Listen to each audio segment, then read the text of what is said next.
ने सरेंडर कर दिया था सेकंड वर्ल्ड वॉर में, और वो सरेंडर जो हुआ था वो इंग्लैंड की आर्मी के सामने हुआ था। तो लॉर्ड माउंटबेटन ने कहा कि 15 अगस्त 1945 को जापान के सैनिकों ने हमारे सामने सरेंडर किया है, वो हमारा विश्व विजय का दिवस है, इसलिए हम 15 अगस्त 1947 को ही आजाद करेंगे। और इस बात को पंडित नेहरू जानते थे, सरदार पटेल भी जानते थे, बहुत लोग जानते थे कि 15 अगस्त 1947 की रात को 12 बजे आजादी लेना इस देश के ज्योतिष शास्त्र के सारे कानूनों के खिलाफ है। और बहुत सारे ज्योतिषियों ने यह भविष्यवाणी कर दी थी कि आप आजादी लेोगे और 1-2 साल के बाद यह देश टूट जाएगा, और वो टूटा, पाकिस्तान अलग हुआ, वही हुआ। और आगे भी उन्होंने यही अभिशाप दिया कि यह देश आगे भी खंड खंड टूट सकता है, और उसकी तैयारी चल रही है। कश्मीर अलग हो जाए, पंजाब अलग हो जाए, आसाम अलग हो जाए, नागालैंड अलग हो जाए, त्रिपुरा अलग हो जाए, झारखंड अलग हो जाए, ये सारे आंदोलन इस देश में चल रहे हैं। और सभी आंदोलनों को अमेरिका और यूरोप से भरपूर हथियार मिलते हैं, पैसा भी मिलता है। और मैं जानता हूं ऐसे लोगों को जो इस देश में करोड़ों करोड़ों रुपए का फॉरेन फंड आता है, करोड़ों करोड़ों रुपए की AK-47 राइफल आती है वाया पाकिस्तान या वाया चीन के बॉर्डर से, ये तिब्बत के इलाके में हमारे देश में घुसाई जाती है। और उन्हीं हथियारों से लेकर इसी देश के कुछ नौजवान जिनको बरगलाया गया है, वो इस देश को खंड खंड बांटने का आंदोलन कर रहे हैं। आपको मालूम है नागालैंड हिंदुस्तान से अलग होना चाहता। आप नागालैंड में जाइए, वो इस देश का पहला ऐसा प्रदेश है जिसने घोषित किया है कि हमारी राज्य भाषा अंग्रेजी है। भारत के संविधान में कहीं नहीं, ये नागालैंड में चलता है। और नागालैंड में मैं गया पिछले साल, तो पिछले साल जब मैं दीमापुर जा रहा था, कोहिमा से दीमापुर, तो रास्ते में मुझको रोक दिया, और रोकने के बाद पुलिस वाले ने कहा कि आपके पास वीजा है। तो मेरे अंदर से पहले कपकपी सी छूटी, मैंने कहा वीजा मांग रहे, मेरे ही अपने देश के एक गांव में जाने के लिए वीजा के? हाँ, आपको वो सारे परिपत्र चाहिए, नहीं तो हम आपको जाने नहीं देंगे। तो बॉर्डर पे दूसरा आदमी खड़ा था, उसने कहा कि आप हिंदुस्तान से आया। मैंने कहा आप हिंदुस्तान का नहीं है कि? हम हिंदुस्तान का नहीं है, हम हिंदुस्तान से अलग होना मांगता। ये बात नागालैंड में घुसी हुई है। और आप नागालैंड जाइए, आपको अंदाजा नहीं लगेगा कि क्रिश्चियन मिशनरीज ने कितने बड़े लेवल पे पैसा बांट बांट कर वहां के लोगों का धर्म परिवर्तन करा के, सिर्फ धर्म ही परिवर्तन नहीं कराया, उनको हिंदुस्तान से अलग करना है, यहां तक मानसिकता बना दी। और कल को आपको यह आश्चर्य नहीं होना चाहिए कि अलग नागालैंड की मांग करने वाले कुछ लोग वहां खड़े हो जाएंगे। तो हिंदुस्तान के ऐसे दसियों प्रदेश हैं जिनको अलग अलग हिंदुस्तान से बांटना है, और इसकी पूरी प्लानिंग अमेरिका में CIA के लोग बैठकर बनाते हैं। क्योंकि बिल क्लिंटन इस बात को कह चुके हैं, उनके पहले रोनाल्ड रीगन भी कह चुके थे कि हिंदुस्तान और चीन हमारी हिट लिस्ट में नंबर 1 है। सोवियत संघ को तो हमने तोड़ दिया जैसे तोड़ना था, अब तोड़ने के लिए 2 ही देश हमारे सामने हैं, या तो चीन है या भारतवर्ष।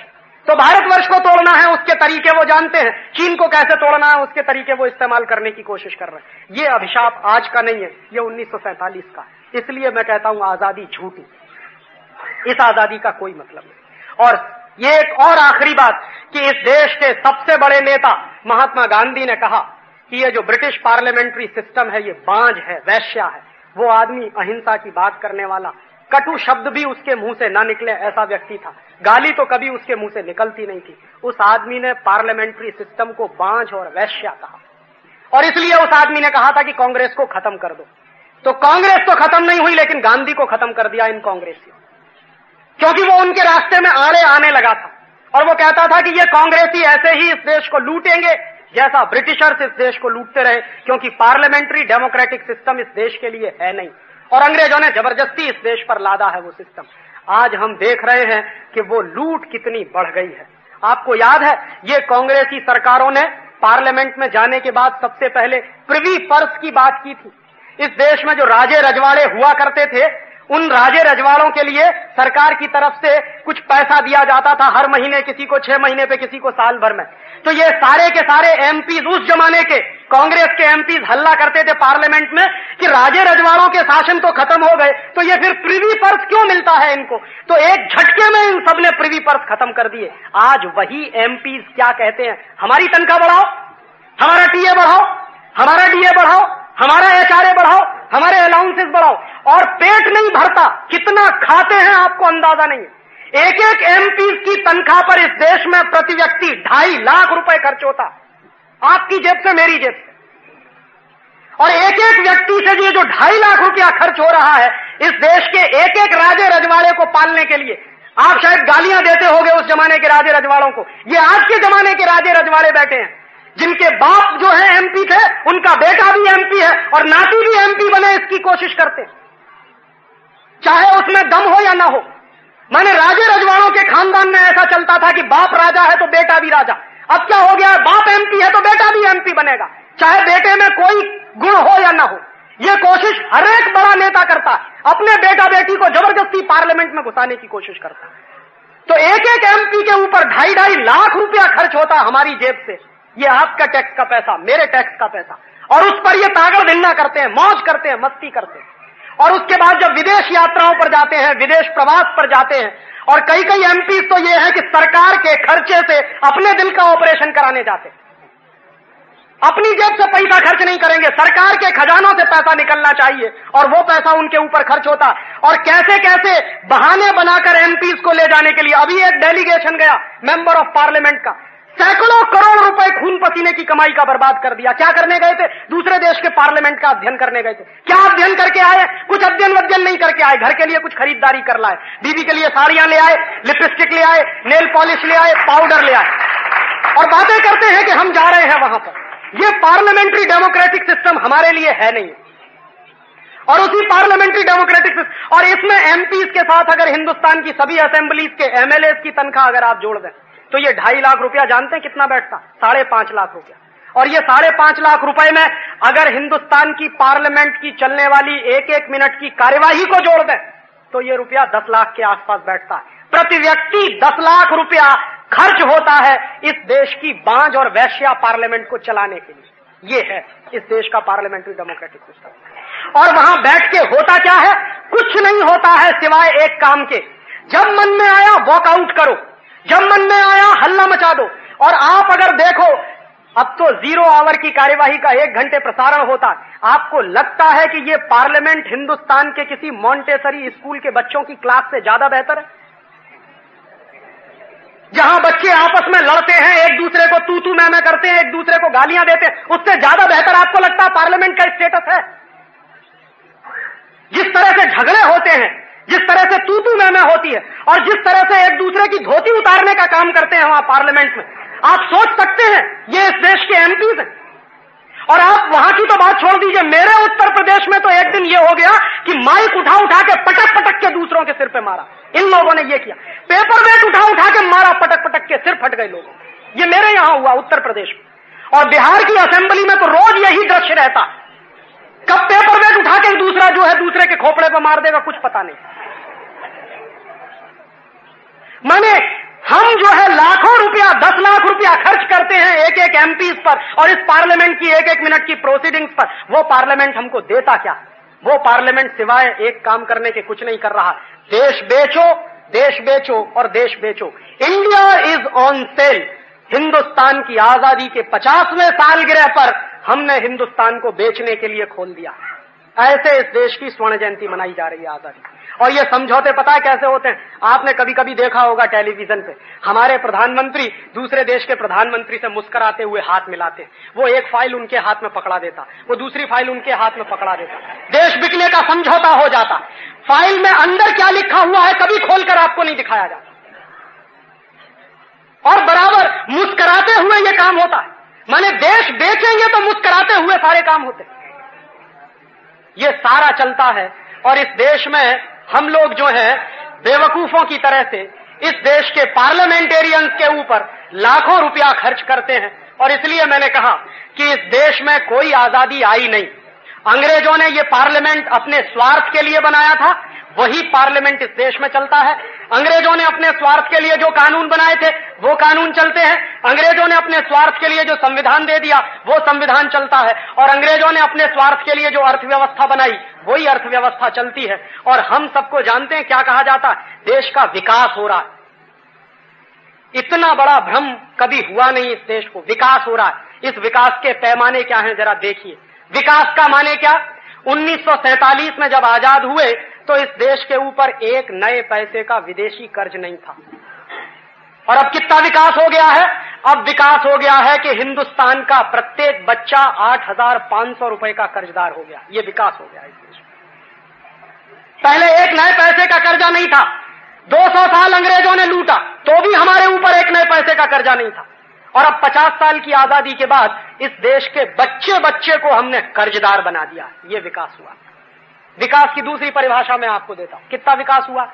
हिंदुस्तान जब 1947-48 में आजाद हुआ तो सारी दुनिया में जितना एक्सपोर्ट होता था, जितना माल बिकता था, जितना ट्रेड चलता था, उस ट्रेड में हिंदुस्तान का हिस्सा 2% था, 2% था। और आज 1997 में सारी दुनिया के ट्रेड में हिंदुस्तान का हिस्सा घटकर 0.4% रह गया। इतना विकास हुआ। विकास कितना हुआ है। 1947-1948 में इस देश का विदेशी व्यापार का घाटा, माने आयात निर्यात का घाटा, आयात ज्यादा होता है निर्यात कम होता है, उसकी वजह से घाटा आता है व्यापार में। तो 1947-48 में रिजर्व बैंक के आंकड़ों के अनुसार आयात निर्यात का घाटा 2 करोड़ रुपए था।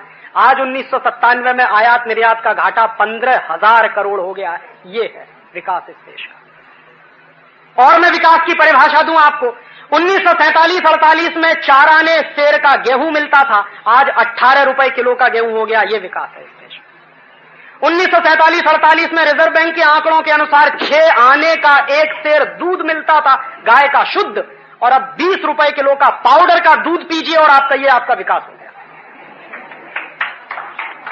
1947-48 में इस देश में 3 पैसे की 1 सेर भाजी मिलती थी, सब्जी मिलती थी। आज 20 रुपए की 1 पाव भाजी मिल जाए तो अपने आप को बात भाग्यशाली समझिए। यह विकास हो गया इस देश में। 1947-48 में आपके पुरखों ने, जो दादा दादाजी यहां बैठे हैं बुजुर्ग, उनसे मैं शायद जानना चाहूंगा कि हापुस आम आपको खाने को ही नहीं बांटने को मिलता होगा, और अब 1997 में आके आम तो गया बहुत दूर, मैंगो फ्रूटी मिलती है 160 रुपए किलो की। हम कहते हैं विकास हो गया इस देश में। इस देश में इफरात मात्रा में पानी था और इफरात मात्रा में इस देश की नदियां भरी रहती थी। आज इस देश में जमीन खो दिए तो 500 फीट और 600 फीट पे पानी नहीं मिलता। हम कहते हैं विकास हो गया इस देश में। और धीरे धीरे हालत क्या हो गई है कि पहले दरिया देखते थे, महासागर देखते थे, तालाब देखते थे, पानी की अथाह जलराशि थी। आज कहीं कहीं फुब्बारा चलता है, थोड़ा थोड़ा पानी टपकता है। हम कहते हैं विकास हो गया इस देश का। 12 रुपए की पानी की बोतल मिलती है पीने के लिए। भारतीय संस्कृति में पानी कभी बेचने की चीज नहीं रहा। दूध और पानी इस देश में कभी बेचे नहीं जाते थे, जमीन भी कभी बेची नहीं जाती थी। उस देश में दूध बिकता है वो तो छोड़ दीजिए, पानी बिकता है 12 रुपए लीटर का, और हम बोतल लगा के घटाघट पीते, कहते विकास हो गया। हवा भी बिकने वाली है राजीव भाई, हवा भी बिकेगी, और हवा भी बिकेगी अब, क्योंकि ऑक्सीजन के सिलेंडर, ऑक्सीजन के मास्क अब बंबई में आएंगे। जिस तरह से प्रदूषण बढ़ रहा है, यहां स्थिति जापान जैसी होने जा रही है कि जगह जगह भारत सरकार को टेलीफोन बूथ की तरह से ऑक्सीजन बूथ बनाने पड़ेंगे। तो आप 10 मिनट चलेंगे, फिर बूथ में घुसेंगे, ऑक्सीजन लेंगे, फिर 10 मिनट चलेंगे, फिर बूथ में घुसेंगे, फिर ऑक्सीजन लेंगे, तब जाके आप जो है अपने घर पहुंचे। ये आपका विकास हुआ। माने ये अजीब और गरीब परिभाषा है इस देश में विकास की, और इस विकास का मापदंड क्या है यही मेरे समझ में नहीं आता। इस देश के विकास में जानते हैं क्या होता? पानी इस देश में पेट्रोल से ज्यादा महंगा बिकता, और हम कहते हैं देश का विकास। और उसका हिसाब लगा लीजिए, पेप्सी कोला, कोका कोला 8 रुपए की बोतल बिकती है, 300 मिलीलीटर पानी है, उस पानी में कुछ नहीं है, कार्बन डाइऑक्साइड मिलाया हुआ। दुनिया का सारा विज्ञान हमको यह सिखाता है कि कार्बन डाइऑक्साइड शरीर के बाहर निकालना चाहिए। हम पानी में मिलाया हुआ कार्बन डाइऑक्साइड घटाघट पीते और कहते हैं साहब हमारी तो तरक्की हो गई, हमारा तो विकास हो गया, क्योंकि कार्बन डाइऑक्साइड पी रहे। विज्ञान कहता है कार्बन डाइऑक्साइड बाहर निकालो। पेप्सी के साथ कार्बन डाइऑक्साइड घटाघट पीते हैं, और पैसा कितना देते हैं? 8 रुपए का 300 मिलीलीटर, माने 27 या 28 रुपए का 1000 मिलीलीटर। 1000 मिलीलीटर माने 1 किलो। 1 किलो पानी है 28 रुपए का, और 1 किलो पेट्रोल है 25 रुपए का। ये विकास है। बाजार में जाइए, 5 रुपए 6 रुपए लीटर का दूध खरीदती है, और इन दोनों कंपनियों के 14 कारखाने हैं पूरे देश में। एक कारखाने में एक दिन में 30,000 लीटर दूध बर्बाद करते हैं ये दोनों कंपनी, और करोड़ों लीटर दूध बर्बाद करती हैं ये दोनों कंपनी। जिस दूध को 5-6 रुपए लीटर में खरीदती हैं गांव के किसान से, उसी दूध का चॉकलेट बनाती हैं तो बिकता है 180 रुपए किलो चॉकलेट कैडबरीज का। माने 180 रुपए किलो तो बादाम की बर्फी नहीं मिलती। बादाम की बर्फी से महंगी चॉकलेट बिकती है जिसमें जहर मिलाया हुआ है निकिल और क्रोमियम का। माने जहर जो है बादाम से महंगा बिकता है और हम कहते हैं विकास हुआ है। ये अजीब परिभाषाएं हैं हमारे विकास में। और दोस्तों, सच मायने में कोई विकास नहीं हुआ है, विनाश हुआ है इस देश का। और ये विनाश जानते हैं कैसा हुआ? आप एक बाजू में देखते हो, राजीव भाई को पूछोगे कि राजीव भाई CLO कार दौड़ती है, मारुति दौड़ती है, 5 स्टार होटल बन गए, इतने बड़े बड़े फ्लाईओवर बन गए, इतनी चमक दमक हो गई है बंबई में, केंटकी फ्राइड चिकन आ गया, मैकडॉवेल आ गया, तो क्या ये सब बेवकूफी है?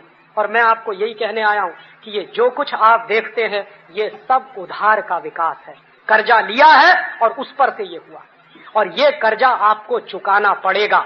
और कर्जा चुकाने की औकात अब भारत सरकार की खत्म हो गई है। जानते हैं क्या होता है? हर साल भारत सरकार पिछला कर्ज चुकाने के लिए नया कर्ज लेती है। इस साल क्या स्थिति है? 60,000 करोड़ रुपए का ब्याज चुकाना है। कर्ज चुकाने की तो बात छोड़ दी। और इस देश के बजट की हालत देखिए कि विकास का माने क्या। भारत सरकार के नेशनल बजट में जो एक साल का करीब 2 लाख करोड़ के आसपास का, 2 लाख करोड़ के नेशनल बजट में 60,000 करोड़ रुपया सिर्फ विदेशी कर्जे का ब्याज चुकाने में खर्च होता। बजट का 1/3 60,000 करोड़ विदेशी कर्जे का ब्याज चुकाने में खर्च होता है और 54,000 करोड़ देश का प्लैंड एक्सपेंडिचर है। माने देश में सच में विकास करने के लिए 54,000 करोड़ खर्च होता है और उस विकास को करने के लिए जो कर्ज लिया है उसका ब्याज चुकाने में 60,000 के। और तालियां बजाते हैं कि देश का विकास हुआ। और क्या होता है? जिस दिन भारत सरकार को वर्ल्ड बैंक और IMF से कर्ज मिल जाता, उस दिन हिंदुस्तान के सारे बड़े अखबारों में, माफ करेंगे 2 अखबार वाले यहां बैठे, सारे बड़े अखबारों में मोटी मोटी हेडलाइन कि एड इंडिया कंसोर्टियम से $5.6 बिलियन मिलने जा रहा है, $10 बिलियन मिलने जा रहा है, $15 बिलियन मिलने। माने ये नेशनल न्यूज बनती है। जो शर्म की बात है हमारे लिए वो नेशनल न्यूज बनती है। मीडिया में बैठे हुए लोगों के दिमाग का विकास भी इतना हो गया कि जिस पर संपादकीय आने चाहिए थे शर्म के कि इस देश पर विदेशी कर्ज बढ़ता जा रहा है, उन अखबारों में इतनी बड़ी बड़ी हेडलाइन की खबरें छपती हैं। और अखबारों में खबरें छपती हैं वो तो एक बाजू में, पार्लियामेंट में ताली बजा बजा के स्वागत होता है कि आज हमको विदेशी कर्ज मिल गया, स्वागत होता है। और जानते हैं इस सरकार का चरित्र क्या? इस सरकार ने बेगर्स एक्ट बनाया, आपको मालूम? भिखारियों का कानून। और भिखारियों का कानून क्या है? दिल्ली में है, यहां महाराष्ट्र में भी, कई प्रदेशों में लागू है। उसमें क्या है? अगर कोई भिखारी 10 पैसे की भीख मांगे, 50 पैसे की भीख मांगे, 1 रुपए की भीख मांगे तो पुलिस वाला बंद कर देगा पकड़। ये बेगर्स एक्ट कहता है। तो माने 10 पैसे, 50 पैसे और 1 रुपए की भीख अगर कोई मांगता है तो उसको जेल में बंद कर देते हैं। और ये $5 अरब की भीख मांग कर लाते हैं, तालियां बजा बजा के स्वागत करते हैं पार्लियामेंट। इनको पकड़ के जेल में बंद नहीं करते। जरा पूछिए कि 50 पैसे की जो भीख मांग रहा है बेचारा, वो गरीब आदमी है, उसको तो पकड़ के तिहाड़ जेल में बंद कर देंगे। और जो $5 अरब की भीख मांग के ला रहा है उसको बेस्ट फाइनेंस मिनिस्टर का अवार्ड देते हैं। ये इस देश की कम नसीबी। और ये सारा का सारा विदेशी कर्जे के आधार पर तामझाम जो खड़ा किया है। जानते हैं जिन जिन देशों ने दुनिया में विदेशी कर्ज के आधार पर अपना विकास किया है वो सारे देश दिवालिये हो गए हैं, बैंकरप्ट हो गए हैं। और आपको सुनना हो तो मैक्सिको की कहानी सुनिए, सुननी हो तो ब्राजील की कहानी सुनिए, सुननी हो तो कोस्टारिका की कहानी सुनिए, कोलंबिया की कहानी सुनिए, इथियोपिया की कहानी सुनिए, सोमालिया की कहानी सुनिए। जानते हैं इथियोपिया और सोमालिया में क्या हुआ? उस देश के पास इतनी नेशनल प्रॉपर्टी होते हुए भी वो देश भूखमरी के कगार पर है। क्यों? सारी की सारी नेशनल प्रॉपर्टी इथियोपिया और सोमालिया की अमेरिका की कंपनियों के कब्जे में चली गई। क्यों चली गई है? सोमालिया की और इथियोपिया की सरकारों ने 10 साल पहले इसी विकास का रास्ता पकड़ा था, विदेशी कर्ज लो और विकास करो। कर्ज लेते लेते 10 साल के बाद ये हालत हो गई है कि आज अगर इथियोपिया अपनी पूरी राष्ट्रीय संपत्ति बेच दे तो विदेशी कर्ज नहीं चुक सकता। ये हालत हो गई।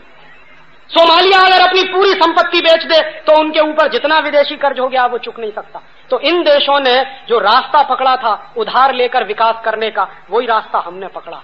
और जानते हैं धीरे धीरे हमारी हालत भी वही हो रही है। अगर भारत सरकार की नेट इनकम का हिसाब में लगाऊं तो जितनी कुल आमदनी है वो कुल आमदनी का करीब 60% विदेशी कर्जे का ब्याज चुकाने में खर्च होता है। भारत सरकार की कुल आमदनी 1,10,000 करोड़ की है और 60,000 करोड़ रुपया खर्च करती है विदेशी कर्जे का ब्याज चुकाने में। ये चल रहा है इस देश में। और बजट बनता कैसे? अभी आ रहा है बजट, वो बनता कैसे उसको समझ लीजिए कि बजट का सबसे बड़ा हिस्सा विदेशी कर्जे का ब्याज चुकाने में खर्च हुआ। उसके बाद 20,000 करोड़ रुपया सरकार के कर्मचारियों की तनख्वाह देने में खर्च होता और उस 20,000 करोड़ के बाद लगभग 5 से 6,000 करोड़ रुपया पेंशन देने में खर्च होता।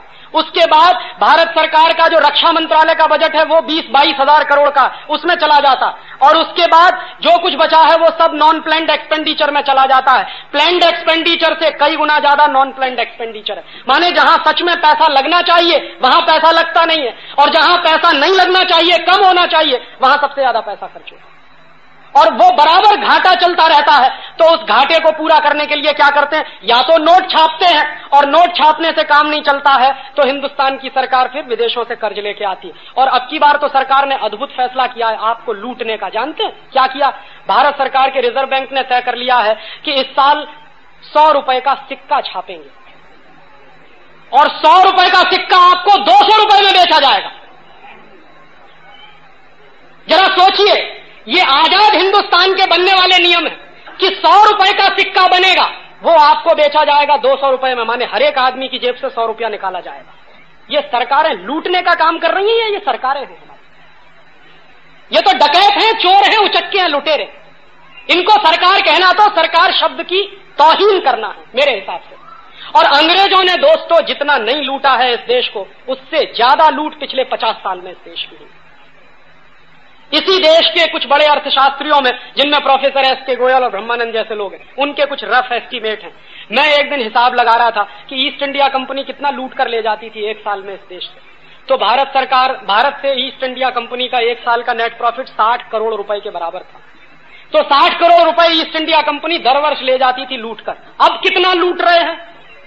हिंदुस्तान में इस समय 4,000 से ज्यादा विदेशी कंपनियां हैं। वो सारी कंपनियां एक साल में मिलकर करीब 70,000 करोड़ रुपए ले जाती हैं। जब हम गुलाम थे तो हमारी कम लूट होती थी, अब आजाद हो गए हैं तो इस देश में लूट ज्यादा बढ़ गई है। और कुछ उदाहरण से समझ लीजिए कि लूट कैसे होती है। पेप्सी कोला और कोका कोला कुछ नहीं बेचता, पानी बेचता, और पानी बेचकर पिछले साल ये दोनों कंपनियों ने 240 करोड़ रुपए लूटा है इस देश से। 240 करोड़ रुपए लूटा। एक बाजू में इस देश में लाखों गांवों में पीने का पानी नहीं है और भारत सरकार इस बात को कहती है पार्लियामेंट में। शर्म आनी चाहिए कि आजादी के 50 साल बाद भी लाखों गांवों में पीने का पानी नहीं है। और ये हालत आपको देखनी हो तो ज्यादा दूर मत जाइए, गुजरात के कच्छ के इलाके में चले जाइए। मैं 3 महीने रहा हूं कच्छ में। जब कारगिल कंपनी के खिलाफ अभियान चलता था तो मैं 3 महीने कच्छ में रहा था। 4-4 दिन में, 5-5 दिन में एक टैंकर आता है एक गांव में। 4-4 दिन में 5-5 पीने का पानी नहीं होता। लेकिन उन गांवों में मैंने पेप्सी कोला, कोका कोला बिकते देखा। शुद्ध पीने का पानी नहीं मिलेगा, पेप्सी बिकेगा इस देश में। और पेप्सी बिकेगा तो उसका 240 करोड़ रुपया हिंदुस्तान के खून पसीने की कमाई का वो अमेरिका ले जाएंगे। इस 240 करोड़ रुपए से हिंदुस्तान के 2.5 लाख गांवों में पीने का पानी दिया जा सकता, जितने पैसे से हम पेप्सी और कोका कोला पी के अमेरिका पैसा भेजते। और बराबर हम भी यही कहते हैं, भारत माता की जय। 240 करोड़ गए अमेरिका और ताली पीट के भारत माता की जय। भारत माता की जय कहां से होने वाली? और हम भी यही मानते हैं कि जब तक पेप्सी नहीं पिएंगे, कोका कोला नहीं पिएंगे, हमारा विकास नहीं होगा। पहले घर घर में, गली गली में जाते थे, कोई केरी का रस पिलाता था, कोई शिरडी का रस पिलाता था, कोई नींबू का रस पिलाता था। अब घुसिए घर में, सबसे पहले पूछे, राजीव भाई चाय पिएंगे? कि राजीव भाई कहेंगे नहीं चाय नहीं पिएंगे। तो कॉफी पिएंगे? नहीं कॉफी भी नहीं पिएंगे। तो ठंडा पिएंगे, पेप्सी या कोका कोला पिएंगे? माने चाय पिलाओ तो मारो राजीव भाई को, क्योंकि कैफीन है, निकोटिन है, दोनों ही जहर है। कॉफी पिलाओ तो भी मारो राजीव भाई को, और ऊपर से ठंडा पिला दो तो और जल्दी मार डालो राजीव भाई को। आए हैं राजीव भाई अतिथि बन के और पिला रहे हैं उनको कोका कोला, माने कार्बन डाइऑक्साइड। दिमाग ऐसा गुलाम हो गया है कि 1 मिनट सोचते नहीं है कि हम कर क्या रहे हैं। और यह सब विकास के ही नाम पे होता। और एक एक कंपनी इस देश में आई है, ये जो विदेशी कंपनियां है ना, एक कंपनी है उसका नाम है कॉलगेट पामोलिव, अमेरिका की कंपनी, इस देश में आई 50,000 रुपए की पूंजी से उसने इस देश में धंधा शुरू किया। आज कॉलगेट पामोलिव कंपनी के एक साल के प्रॉफिट 180 करोड़ रुपए के, 50,000 से धंधा शुरू किया उसने। हिंदुस्तान लीवर, हॉलैंड की कंपनी, असली नाम यूनिलीवर है, इस देश में आई धंधा करने, 24 लाख रुपए से धंधा शुरू किया और आज उस कंपनी के प्रॉफिट 480 करोड़ रुपए के आसपास। कुछ लाख रुपए लेके आते हैं और सैकड़ों करोड़ रुपए की संपत्ति यहां से बटोर के ले जाते हैं। पूंजी वो नहीं लाते हैं, पूंजी हमारे यहां से उनके यहां जाती है। और ये सारे गरीब देशों की यही हालत है। दुनिया के 120 गरीब देशों से जितनी पूंजी दुनिया के अमीर देशों में जाती है, आप सोच नहीं सकते। लास्ट ईयर के आंकड़े हैं अंकटाड के, United Nations commission on trade and development के लास्ट ईयर की बुकलेट के आंकड़े हैं, वो मैं कोट कर रहा हूं कि 120 देशों में एक साल में अमीर देशों से लगभग $500 बिलियन की पूंजी आती है, कर्जे के रूप में, फॉरेन डायरेक्ट इन्वेस्टमेंट के रूप में, फॉरेन एड के रूप में। और इन्हीं 120 देशों से अमीर देशों को जो जाने वाली पूंजी है वो $745 अरब है। $745 बिलियन चला जाता है, 500 बिलियन वहां से आता, वहां से आता कम है, जाता ज्यादा है। पूंजी वो नहीं लाते हैं, पूंजी हम उनको देते हैं। ये उल्टा दुष्चक्र बनाया हुआ, और इसी लूट के दुष्चक्र को कायम बनाने के लिए ये लिबरलाइजेशन है, ग्लोबलाइजेशन है, गेट है, IMF है, वर्ल्ड बैंक है, WTO है, ये जितने तामझाम है ये सभी इस लूट के सिलसिले को बरकरार बनाए रखने के लिए। और एक आखिरी बात आपसे और कहता हूं कि एक बाजू में तो ये लूट चल रही, आर्थिक शोषण चल रहा, राजनीति की हालत कितनी नपुंसक है वो आप देख रहे हैं कि इस देश के पार्लियामेंट के माध्यम से सब कुछ बिक रहा। अभी तो हीरे की खदान बिकेगी विदेशी कंपनी को, सोने की खदान बिकेगी विदेशी कंपनी को, कोलसा की खदान बेचने का फैसला हो गया विदेशी कंपनियों को, ऑयल एंड नेचुरल गैस जितना जमीन के अंदर है वो विदेशी कंपनियों को बेचना है। वो घोषणा अभी यहां प्रधानमंत्री करके गए हैं बंबई में एक हफ्ते पहले। तो जितना जमीन के अंदर सोना है, चांदी है, हीरा है, कोलसा है, या आपके जमीन के अंदर ऑयल एंड नेचुरल गैस है, ये सब विदेशी कंपनियों को बिकेगा। ये तो धड़ल्ले से चल रहा। और इसके अलावा जितने पब्लिक सेक्टर हैं वो भी बिकेंगे। आज का अखबार आप उठाइए देखिए, economic times, financial express, Bharat सरकार ने एक कमीशन बनाया पब्लिक सेक्टर के डिसइन्वेस्टमेंट के लिए। उन्होंने रिकमेंडेशन करना चालू किया कि सब पब्लिक सेक्टर बेचो एक तरफ। और इन पब्लिक सेक्टर्स में मालूम है पैसा किसका? आपका है, मेरा, हमारे आपके खून पसीने की कमाई का, टैक्स का इस देश के पब्लिक सेक्टर में 3 लाख करोड़ रुपया लगाया हुआ। इनके बाप का नहीं है जो ये बेच रहे। और एक मिनट भी इन्होंने पार्लियामेंट से इजाजत नहीं ली। ये कहते हैं कि हमारे कैबिनेट ने फैसला कर लिया हम बेचेंगे। तो तुम्हारा कैबिनेट देश बेचने का फैसला कर चुका है तो देश बेचेंगे। और ये देश बेच क्यों रहे हैं, दिमाग में बराबर ध्यान रखिए। मीर जाफर ने इस देश को क्यों बेचा था? कुर्सी के लिए, पैसे के लिए।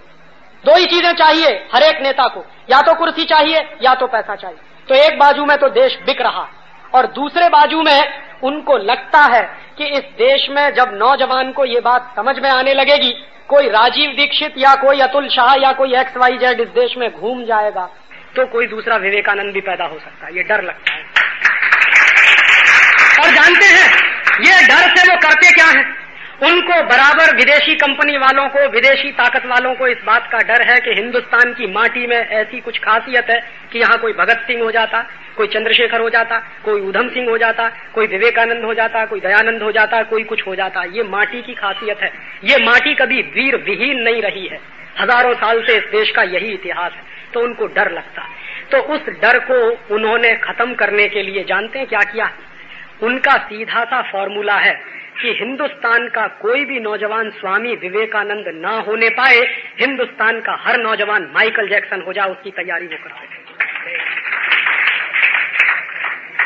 उनको डर है कि माइकल जैक्सन हो जाएंगे तो इस देश में कोई वांदा नहीं है, वो देश ही बेचने का काम करेंगे, भारतीय संस्कृति को बेचने का काम करेंगे।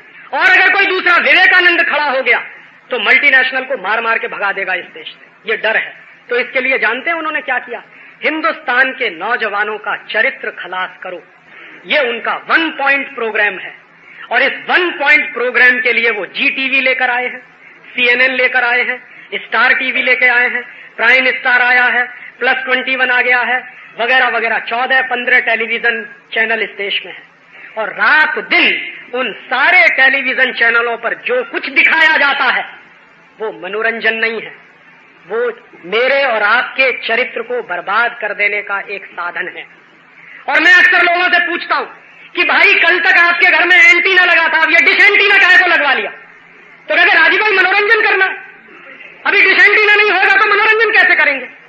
तो जिनके घर में डिश एंटीना है उन्होंने डिश एंटीना लगवा लिया, और जिनके घर में डिश एंटीना नहीं है उन्होंने क्या किया? केबल कनेक्शन ले लिया।